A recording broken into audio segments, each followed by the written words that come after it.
ENGIM, that is a vocational training organization based in Italy, but we have also a lot of branches around the world because we are also an NGO. Thank you for being here with us today. And before we start, I want to express my deepest thanks to our host member of the European Parliament, Elena Donazzan and Raffaele Topo. Thank you for your invitation and for your attention to these vital themes. To be hosted here is an honor for ENGIM, and it's a challenge as well as an opportunity for us. It means to grow and engage with wider horizons and to take accountability for our work. It reinforces our pride and certainty of the path that we have taken. And your presence confirms that young people and vocational training are pillars for the European common good. For ENGIM being here, as I said before, the European Parliament is more than an institutional milestone. It's the statement of ENGIM's deep commitment, as Elena Donazzan said before. A commitment rooted in our values and in our hearts, with the firm belief that the future is not something to wait for. The future is a present to be built today, together with our youth. The Youth and Future Observatory did not arise from a cold desire to analyze data or gather statistics. If we wanted only numbers, we would have remained only on the surface. Instead, we made a choice. We choose to listen to the shout that sometimes is silent of the youth. We choose to listen so that no one is left behind. This observatory is born from passion of ENGIM, but also with other training organizations in Italy. The passion to accompany every single student, to deliver not only analysis but concrete actions, real opportunities within our vocational training centers and far beyond them. Every data point presented today represents a face, a real person. It reveals a challenge, it reveals dreams. This study involved over 4,500 young Italian people. It offers a lens that allows us to see the world through our VET students' eyes. We are not here to simply train workers. We are here to support the flourishing of people, of the young people, I say. So let's go deep in the agenda for this discussion. To explore this complexity, we have designed a dynamic section, we hope. Irene Lovato Menin, that is a researcher for community research and analysis, will open with a 15 minutes deep dive data review. We have also a cooking timer, so we can check if the time is correct. And she will guide us to understand the new puzzles of value of our youth. Then, 3 international experts will share their perspectives with us, representing words of VET, labor, and youth perception. Each one will have only 8 minutes. And so I want to warmly welcome and present to you Paolo Nardi, that is the executive director of EFVET. It is a European association for training organization. Pirkko Pyorala, that is a policy officer for youth employment on the Directorate General for Employment. And Davide Girotto, international president of the CIJOC-ICYCW, that stands for Young Christian Workers. We will conclude with a space, if there are enough time, for question and discussion from the audience, if it's possible, but I don't know, because I know that at 5:30 we have nearly to finish. Thank you for being here today, but above all, thank you for working with us, also for our experts, for working with us on the path of accompanying our youth, to give them not just skills, but a possible future. Thank you. And now I leave the floor to Irene Lovato Menin, that is the researcher that study in our observatory And I have to change also the slide, I think so. Okay. It is a privilege for me to be here today, and first of all I want to thank our hosts, the members of the European Parliament, Elena Donazzan and Raffaele Topo, thank you, and also Marco Muzzarelli for inviting me today. I'm Irene Lovato Menin. I am a psychologist and a researcher for community research and analysis, and today I'm here to present the results of the second edition of the ENGIM Observatory on Youth and the Future. While the literal translation from Italian of the title we gave to the report and of the book is "The future is the present," I think that for today the sentiment is even stronger. The future is now. Okay, can we?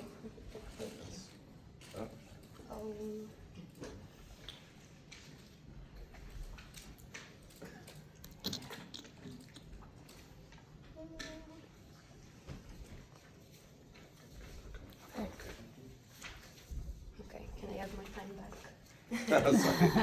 I'm joking. The time here. Okay, so, okay, we often say the cliché that youth are our future, yet we often forget to truly listen to them and to nourish them with a coherent action that inspire. Our research uncovered a striking phenomenon. For today's youth, adults are no longer a definitive model, yet they have become what we call faded adults. Looking at the data on dialogue, we can see that for half of the students interviewed, they think that there is dialogue between them and the adults, but sometimes they don't really understand each other. Only 1 in 3 think that they really have a real and deep conversation and communication. In addition, the rules the adults provide are not always reasoned for the 40% of them. Finally, although half of them see adults as role models, we can see that the remaining half either see them as an insignificant role model, or most tellingly, they wish they had them as role models. When we synthesize this data into an indicator of the relationship with adults, we can see that for half of the sample, the communication with adults is ambivalent. That is the symbol of what we call faded adults. While it is hopeful to see that there is a positive relationship with adults for 1 in 3 youth, we must not ignore the red flag. So 60% of them report that there is an absent relationship with adults. Also, there is a clear gender gap in parental dialogue. Dialogue with mother is more comprehensive. It covers school, future prospects, friendship, and personal difficulties. While when we see at the dialogue indicator, we can see that there is half of the sample, like before, that indicate that the dialogue with their parents is intermittent, both with the father and with the mother. While this is partly part of adolescence, this is also another sign of what we call the faded adults. Another important statistic is that 1 in 3 youth reports a stable dialogue with their mothers, while 1 in 3, more than 1 in 3 youth report an absent dialogue with their father. Finally, we explored the perception of the adults' world of work. For half of the students, adults work too much. For the other half, they see a better balance, so they also have free time. But the most telling statistic is that 73%, so 3 in 4 students, think that adults are neither happy nor unhappy, so they work just because they have to. Looking at vocational pathways, we explore a student's work orientation. In the first graph, you can see that the private sector is the one in which students see greater work opportunities, and the public sector has lost the appeal that it held in the past. In the second graph, you can see that there is an ambition towards self-employment as the greater as it offers greater opportunities to utilize one's skills. And finally, in the third graph, you can see that unlike the 1834 demographic, who has already entered the labor market, and may feel more disillusioned, students are ready to change stability for opportunity. They prefer a job that is less stable and secure, but that offers more prospect for professional growth and salary increase. In fact, 65% of them, both in 2025 and 2024, differently for the 1834 demographic that is in the lower part of the graph, they are looking at the job as a pathway, a journey for professional growth rather than just a physical place or a lifelong contract. Also, the students are acutely aware of what are the skills for work. We can see that the technical skills and theoretical knowledge are being eclipsed by the soft skills. The ability of lifelong learning, problem solving, interpersonal skill, active listening, and teamwork are now considered as the are now considered. Okay, good. Okay, are now considered. Okay, I'm almost finished. Are now considered the tools for success. Also, in terms of geography, the youth are ready to move, whether within Italy or abroad, in order to find the best opportunities, and 62.8% are willing to go abroad. While they think that abroad it is easier to find job, they think that excellence and knowing how to do the job will eventually open door everywhere. There is like half of them that see a future job related to their field of study, and however there is a diversity of thought about the career longevity. 30% of them think they will do the same job for their entire life, while there is another part that are eager to explore a different job and different position throughout their lives. Their main concerns are not being able to do what is required, like to know what is required for the job, and followed by not being paid enough. Overall, they are looking at the future in an hopeful way. In fact, when we ask them to describe the future with adjectives, they choose the positive one, like better, full of opportunities, peaceful. There is also a shadow. Almost one in three see the future as uncertain and scary, and 1 in 10 see that as terrible. If we see the future indicator comparing the 2025 with 2024, we can see that in 2025 the hopeful group slightly shrunk, giving way to uncertainty and pessimism. Finally, and I think that these are the main results of our research, we are witnessing a new balance. In the past, and we can see that for the over 64 demographic, work was the center of their life. Today, for today's youth, the work is important, but only alongside other vital aspects of their identity. And we can also see that clearly looking at the difference between youth of 1987 and youth of 2025. The youth of 1987, it is the yellow graph, they saw the values as a pyramid with family and work at the very top. For the youth of 2025, they see the values as a puzzle. You can see family, health, free time, personal growth, friends, and work. They also have similar weight, and the line of values, of importance of the values, shift from a steep gradient to a more balanced horizontal. So what are the youth asking? They are not asking for less work, they are asking for a quality work and a new work-life balance. They see work as a pathway, a difficult one perhaps, but one that must leave space, leave room for the other pieces of the puzzles. They also ask the adults to stop being faded and to start being present, coherent, and aspiring. Thank you. Thank you very much. Please, Marco, take the time because I'm very Oh, dangerous. sorry. So, warning for you all. First of all, also, thank you very much to Irene, also to Daniele Marini for the research, to Marco and the ENGIM's team. I think not only for the research, but also because I've seen in these years that you have been following up the results of the research, introducing innovations in terms of initiatives for learners and for staff. And of course, thank you very much to Ms. Donazzan and Mr. Topo for hosting us. It's very interesting to look at the results of this research, and to some extent it's strange to me as a vet representative to talk about well-being, because usually people think, okay, vocational education and training is about training.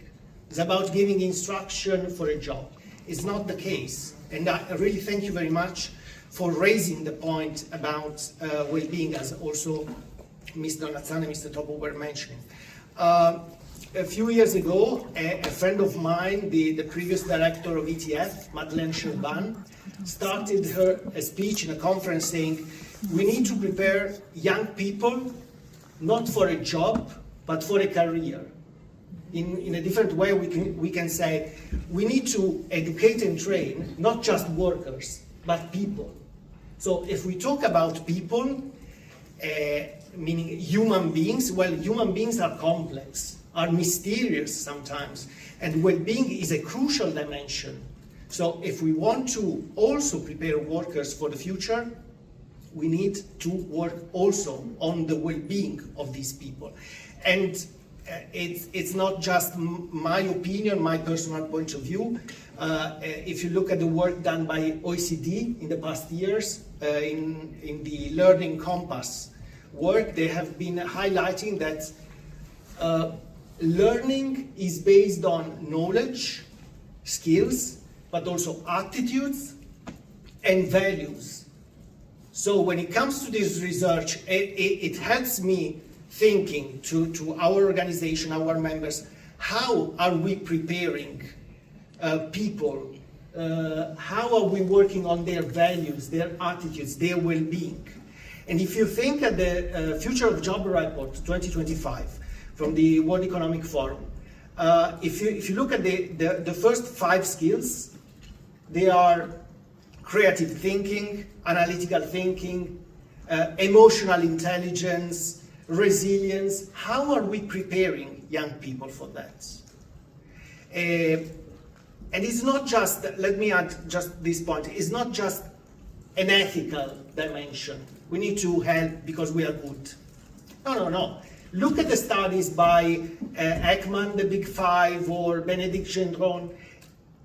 This research on transversal skills, soft skills, well-being, showing that the more you invest in these areas, and the better results you get in terms of academic or professional development.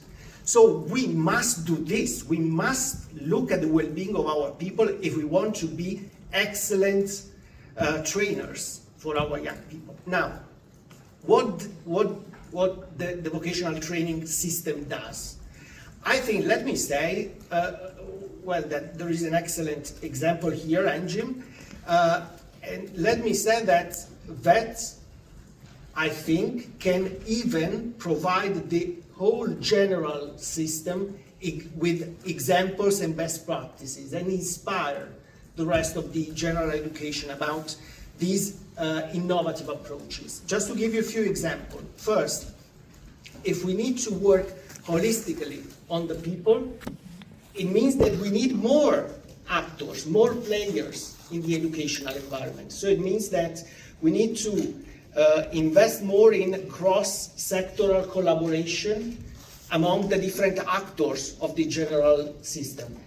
The Center of Excellence program promoted by the Commission and approved by the Parliament, I think it's a very, very interesting example. Working more at ecosystemic level so that education and training is what is done in the school centers, but also in the company, but also in the community, in the sport associations, when you do your voluntary job. but also families. So we should look at the educational ecosystem, education and training ecosystem, as a network that we need with different responsibilities, but that we need together to provide a holistic approach. A second example, we need, Ms. Donazzan was mentioning the importance of hands-on. I do agree a lot on this. I've been, by the way, at the restaurant and cafeteria in Turin, at ENGIM vet centers. I think that the more we invest in a learning process based on reality, and the better for the results, because in contact, in the relationship with the reality, you activated the agency of the people. Activating the agency of the young people, you have that work, the emergence of the key questions which are related with the well-being. What I need, why I don't perform in this aspect. All the questions are essential for the activation of the agency. A third example, if we need to work holistically on the people, it means that quality is not just related to the professional performance indicators. We should look at different elements of the person. So I know that the Commission, DG Employment, is working a lot in many new initiatives that we appreciate and we try to contribute with our expertise to highlighting challenges, ideas, practices, criticalities. The Parliament is also working on, on the Erasmus Plus program, and I hope very soon the right strategy. Well, we talk very much about teachers and trainers, which is crucial. But if we want to work also on the well-being of people, we need something else. So probably new roles, new ideas. I know that the ENGIM, there are tutors, but we can call them counselors, we can call them coaches, but we need to integrate a vocational training center with these new roles which can support the learners with a more complete, not only professional but also personal support. And finally, the importance of flexibility. The more we are flexible and the more we can help the learner to find the right pathway and the gain of the key skills that they need. So to this extent, what we are doing and the Commission is promoting in terms of micro-credentials, skills portability initiative is very, very, very crucial.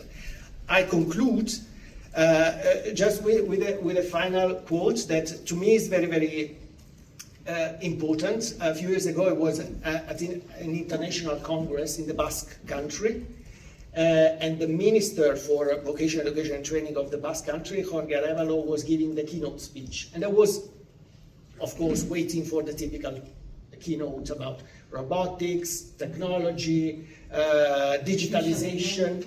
And the speech was, the keynote speech by him was La osadía de ser humano, which means the audacity of being human. And he said, the more we are investing in digitalization and robotics, the more I am understanding that we are pushing the boundaries of the possible. So we need to help our learners to understand not only what are the boundaries of the possible, but also what is just to do with all this power. And I think that this holistic view, putting together the well-being from let's say, from a lato senso, from several points of view, it's very, very important and crucial for vocational education and training, because again, we need to train not just workers, but people, and we need good people for a brighter future. That, let me tell this, I think it's more and more important, in particular now that we are experiencing some dark times. So, thank you. And thank you very much for the invitation to this seminar and the interesting study that you have just presented, very insightful. I've been asked to introduce indeed some of the trends and challenges for young people in the labour market, as well as what the EU is doing to help young people. My first part will be based quite a lot on two sources. One is a study by one of our agencies, Eurofound. In 2024, they did a very interesting study focusing on the living conditions and the quality of life for young people. And the other source is a Eurobarometer survey, which we did in 2023 on the integration of young people into the labour market, with more than 26,000 young people interviewed for this survey. So youth unemployment rate is now currently record low in the EU, which is hard to believe. And the positive trend has been going on for more than 10 years, apart from the COVID spike. But now in recent months we have seen that this positive trend is coming to a halt, and in some cases even turning. And young people are still those who are first and worst affected by unexpected events such as COVID, economic downturns, etc. And the needs rate, so the young people who are not in employment or education, they represent about 8 million young people in the EU, which is a huge amount. And certain groups face more challenges than others, namely young women, especially young mothers, and young people in rural and remote areas. Those are the two groups which are most likely to be needs. So then what happens when young people try to enter the labour market? We have been observing that school to work transitions are taking now longer than they did something like 10 years ago. And many enter the working life via traineeships or other non-standard and short-term contracts. But according to this Eurobarometer, more than 60% of the respondents said that they found their first work experience within 6 months, and half of them even within 1 month. But the question was about both paid and unpaid work experiences. And indeed, for 19% of respondents, the first work experience was a traineeship. 78% of our respondents, which I remind that we had 26,000 respondents, for 78% of them, they had done at least one traineeship, and 23 had done 3 or more traineeships. But then at its best, a traineeship can help enter the labour market. 68% of respondents said that they found their job thanks to their traineeship. But anyways, being stuck in a non-standard, precarious forms of employment can lead to precariousness, and this can have consequences throughout the young person's, the individual life. About job quality, the Eurofound study found that there are signs of improvements in job quality as compared to the COVID years. There are fewer involuntary temporary contracts, there is greater perceived job security and better work-life balance. However, young people are less satisfied with their jobs than older cohorts. For instance, what they want more is more autonomy at work.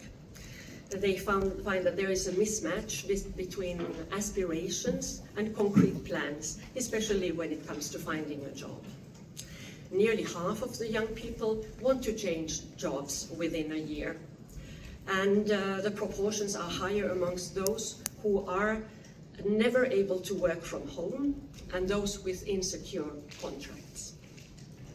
Then other aspects which impact young people a lot is housing, which is one of the main obstacles for young people for becoming independent, and the increasing cost of living.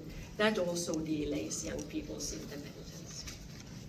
So what is the EU doing to support young people's entry to the labour market? Addressing youth unemployment is a main key EU priority. And we really always highlight that it requires really continuous and reinforced efforts. Our main policy tool is the Youth Guarantee. I hope everybody is familiar with the Youth Guarantee. It's a policy which was set up in 2013 and reinforced in 2020.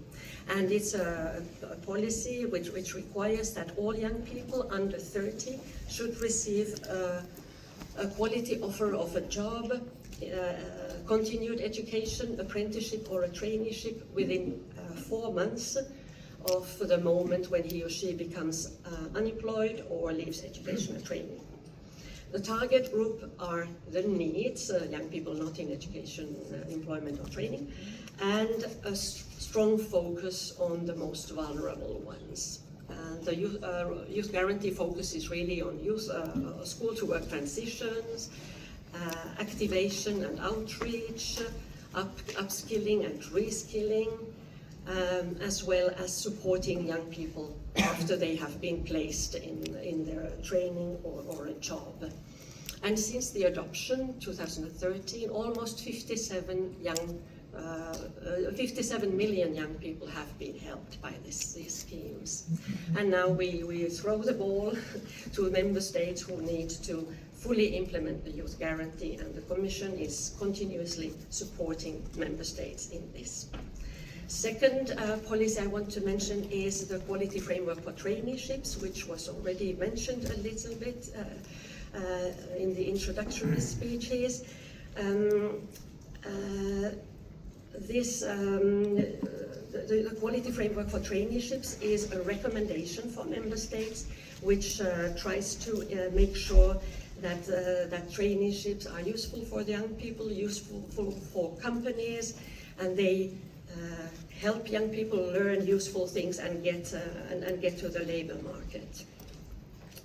And in March 2024, the Commission made a proposal for a new package, which contains a proposal for a directive and a proposal for a reinforced recommendation.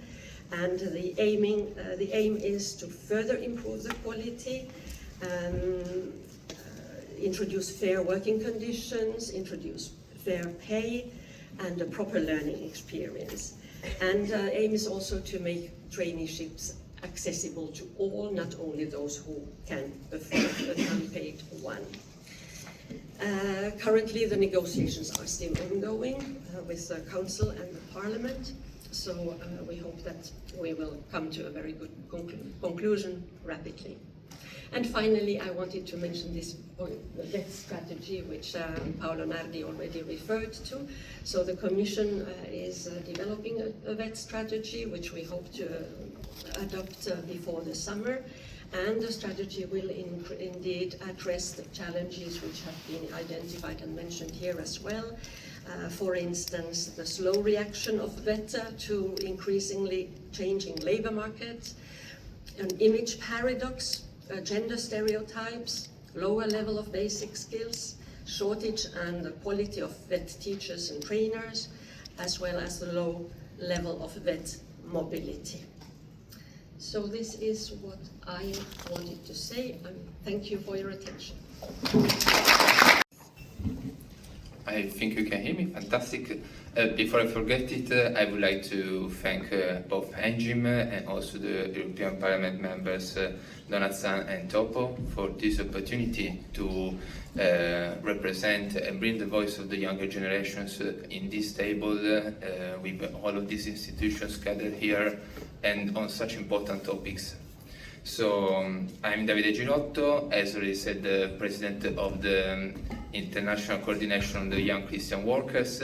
For the sake of time, I'll just say ICYCW from now on. And as an international coordination, we gather and coordinate around 60 movements around the whole of Europe and the world. I will not spend too much time right now talking about what YCW does, as I'll give some inputs during my speech, so I'll move further on. And I just wanted to share the fact that among the movements coordinated as the YCW Italy national movements that has been cooperating with ENGIM for many years in order to bring and propose further opportunities of training and formation and also sensibilization and awareness for the youth that are gathered under ENGIM. I will try to focus on just 3 of the main threats that were shared and investigated thanks to this questionnaire. I know that I'm alone the last to speak, so everybody's attention is fading. I have so much to tell you, there's not the time, so please stay with me, I'll do my best.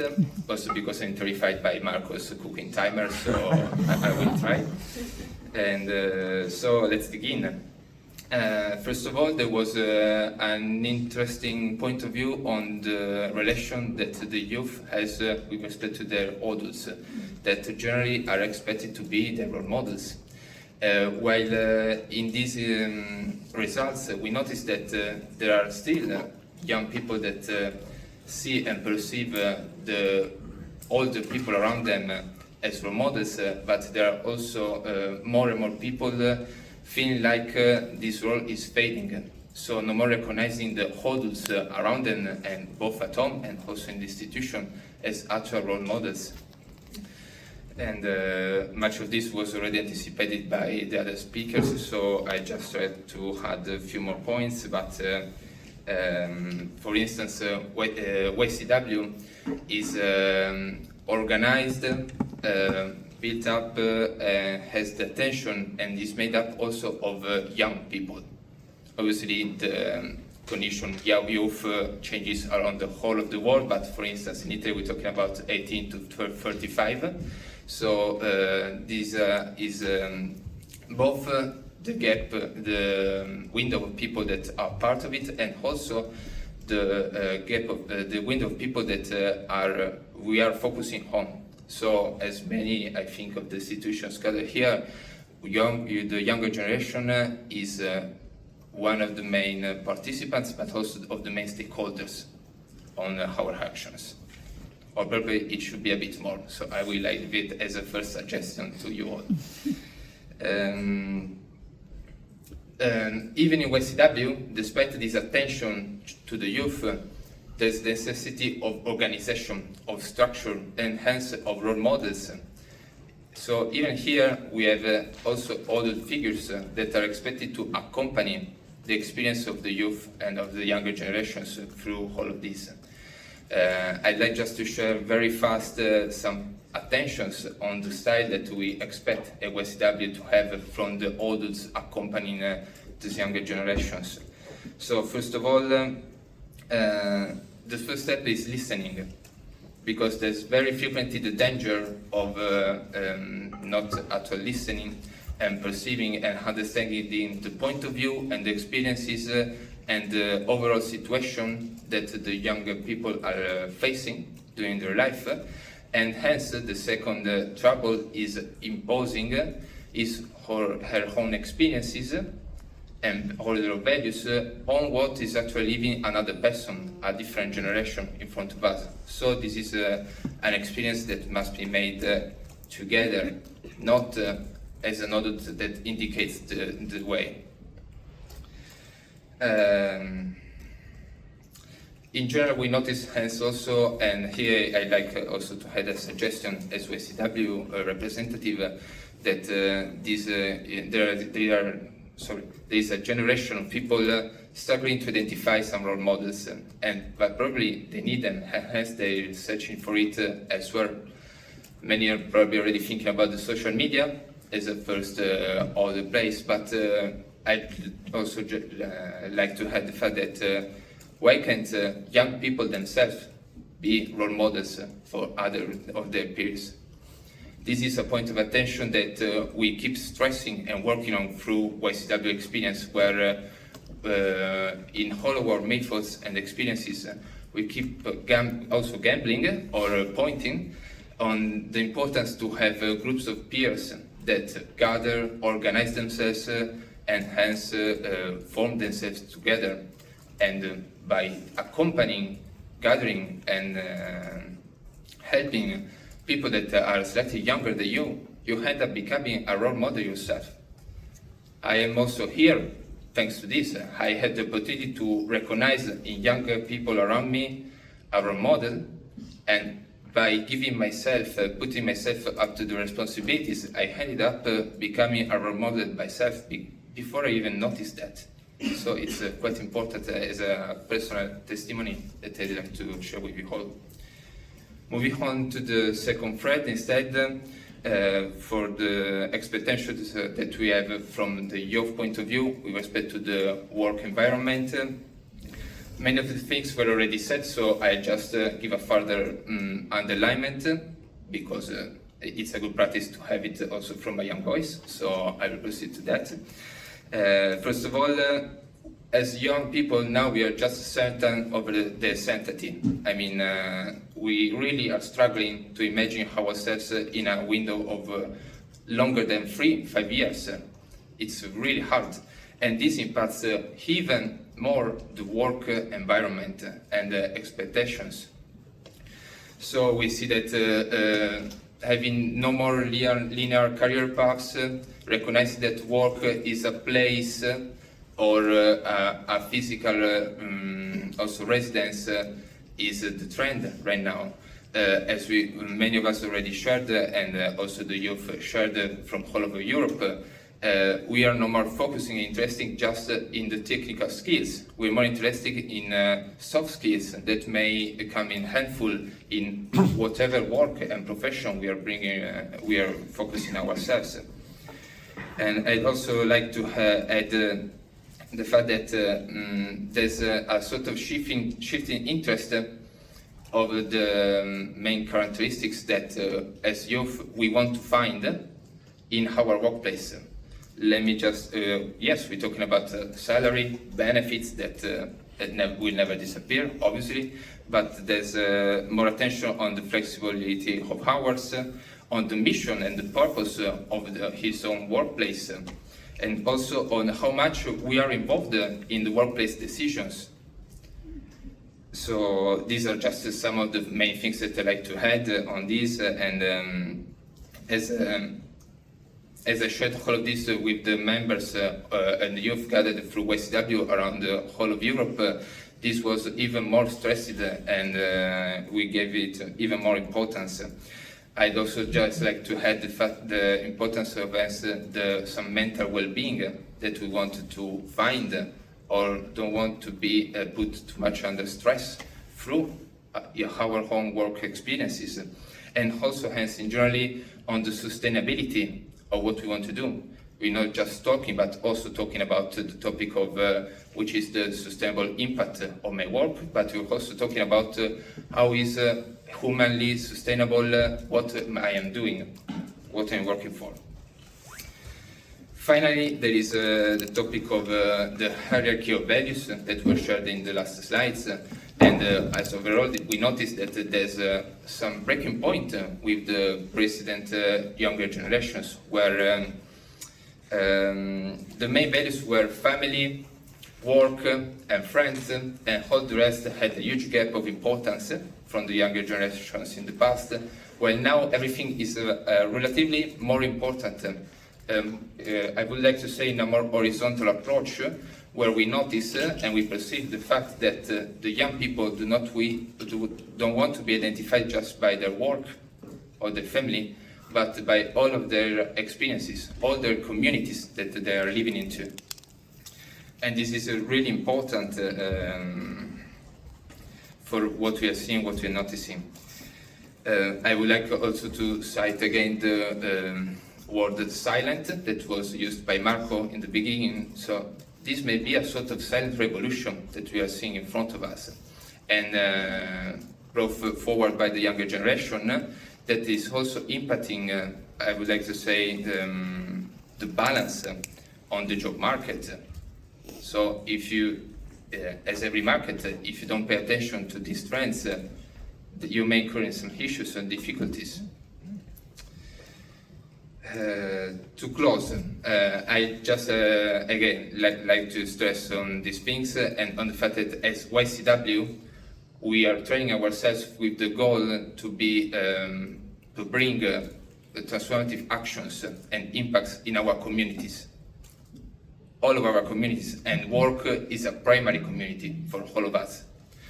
First of all, because we are expected to bring so much of our energies and time on that. And as an Italian of 27 years old, I would also like to say that I don't even know for how long I'm still expected to work, but we don't have the time for this topic. So I'll very fast move to the last observations and possibly also request the points of attention that I'd like to raise to everybody.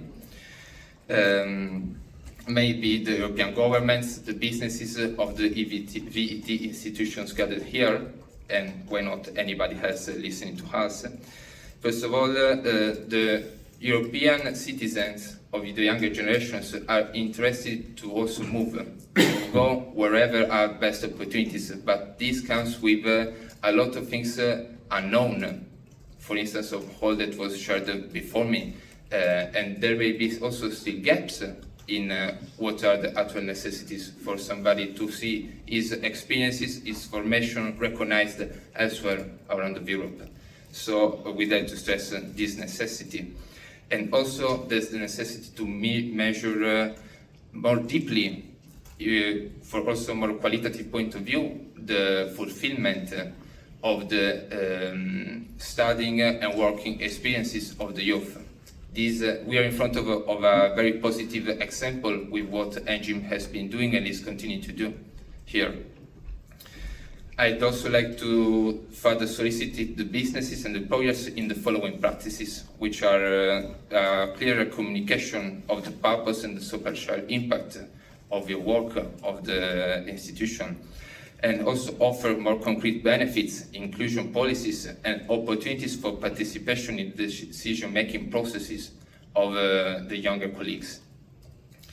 Moreover, there's the necessity to further design flexible and transparent career paths with growth milestones and opportunities for more internal rotation and review, and more value on the practical experience as the primary channel for developing the request of skills.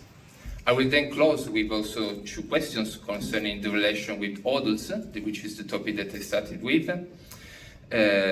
First of all, to hold the adults that are, first of all, in this table, in your mandate and your role model, are you actually behaving or feeling like your role models for the young gathered in your institutions, unrepresented by you, or are you actually fading in their eyes? And I would also like to add the tip for the Parliament members that this is not simply related to how many young people are voting for you. And also, last suggestion, are you actually creating the opportunities and giving the younger generation the responsibilities that may let them become leaders themselves and role models for their peers? Thank you. I think I can leave the floor and also escape for breaking the timeline to Marco. That today give us some suggestions. What we have heard today confirms that ENGIM is in the right place here at the European Parliament, I think, and on the right path in our mission to engage with and amplify the voices of young people. Thank you very much to our speakers and to our hosts and to all of you in the audience for this insightful discussion. In my opinion, this exchange leads us directly to 4 key suggestions for us and for our conclusion. The first one is the future is the present, as the title of the book that we use as inside the data of the observatory. We must stop looking of young people as a promise for the future. They are the present. They are the present that is already shaping our society. Traditional maps are failing.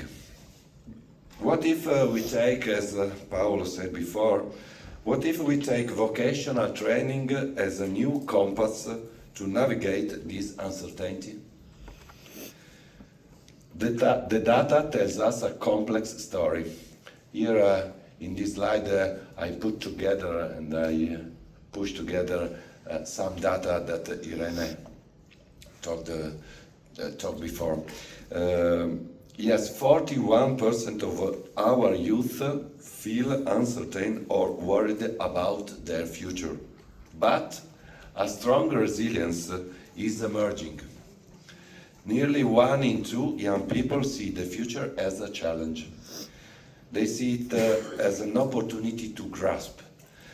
Our mission is to support those who are afraid and to keep those who are ready to bet on themselves.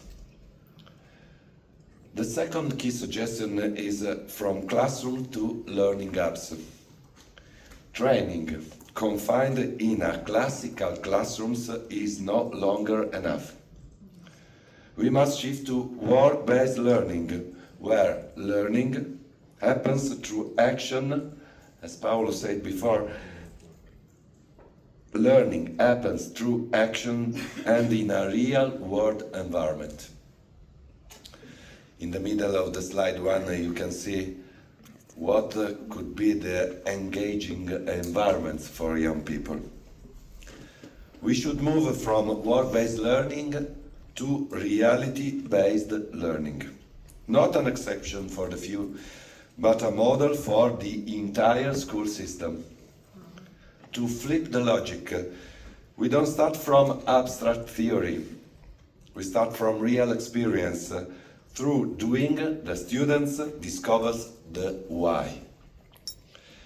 This is the key to a school that inspires passion.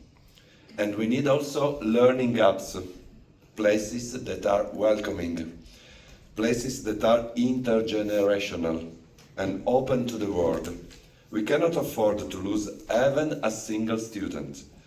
Every dropout is a failure for all of us in our education to employment continuum. As our president always says in Latin, ne perdantur, the state for no one could be left behind. The third key suggestion is the wise guide. The traditional role of teacher must evolve. Beyond the professor who lectures or gives just technical skills, we need a wise guide, a coach, a mentor who stands by them, accompanies and inspires. Young people, as also Davide said, young people are looking for connection with the adult world. They want a reference. They want someone that walks with and beside them on their own path. The fourth key suggestion is the values puzzle. We talk a lot about this puzzle, the puzzle of value, not a hierarchical model. The values puzzle. If work loses its meaning, we face a great risk. The risk of empty workplaces. Workplaces without passion, generation without dreams. Our research shows a values puzzle. Work must harmonize with family, with health, with leisure time, as you can see on the right part of this slide, and also as Irene said before.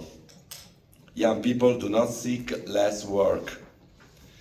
They are asking for work to have its right place, to fit meaningfully into their lives.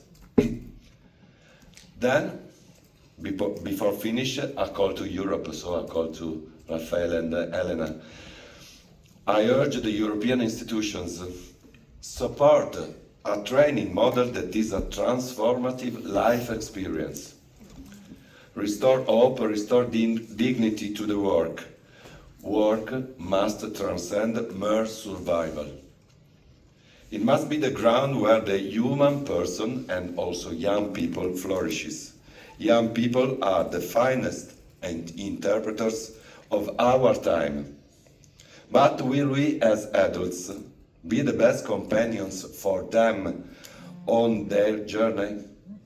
Let us build their and our future.